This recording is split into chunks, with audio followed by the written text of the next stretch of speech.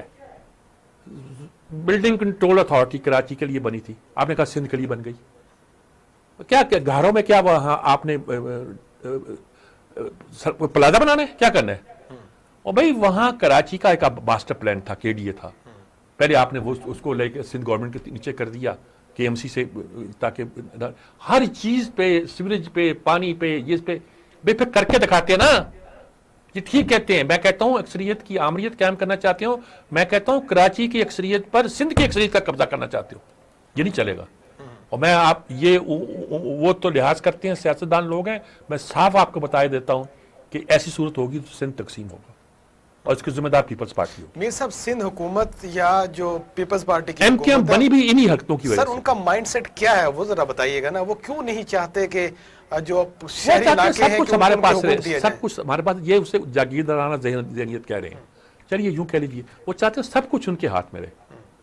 وہ سب کچھ ہاتھ میں نہیں رہے گا, کچھ بھی نہیں بچے گا. پھر یہ صورتحال رہے گی تو پھر بڑی, کراچی کے لوگ بڑے ریبیلیس لوگ ہیں. اور یہ آپ کہتے ہیں نا کہ الطاف حسین نے ان کے جذبات کو کھیلا تھا, لیکن یہ ہے کہ وہ تو بٹک گیا نا, ڈبل کراس کر گیا. ورنہ وہ کراچی کو آپ اس طرح نہیں بائی پاس کر سکتے تھے. وہ تو اس کی بیوقوفیوں کی وجہ سے یہ ہوا ہے کہ وہ لوگوں کی نظروں میں گر گیا, اور اس کے نتیجے کے طور پر اب ایک طرح کا بیکار بن. لیکن پھر اگر کوئی انتہا پسندی کی تحریک چلی تو پھر بڑی غلط بات ہو. ٹھیک ہے, ٹھیک ہے میر صاحب, آپ کی گفتگو سے اور تجزیہ کاروں کی گفتگو سے مجھے تو یہ سمجھ آتی ہے کہ جمہوریت اکثریت کی آمریت کا نام نہیں ہے, بلکہ سیاسی اقلیتیں بھی ہیں, ان کی مرضی اور منشا کو ساتھ لے کر چلنے کا نام ہے. اسی کے ساتھ اپنے میزبان غفران شغتائی کو پروگرام سجاد میر کے ساتھ سے اجازت دیجیے. اللہ نے کے بعد.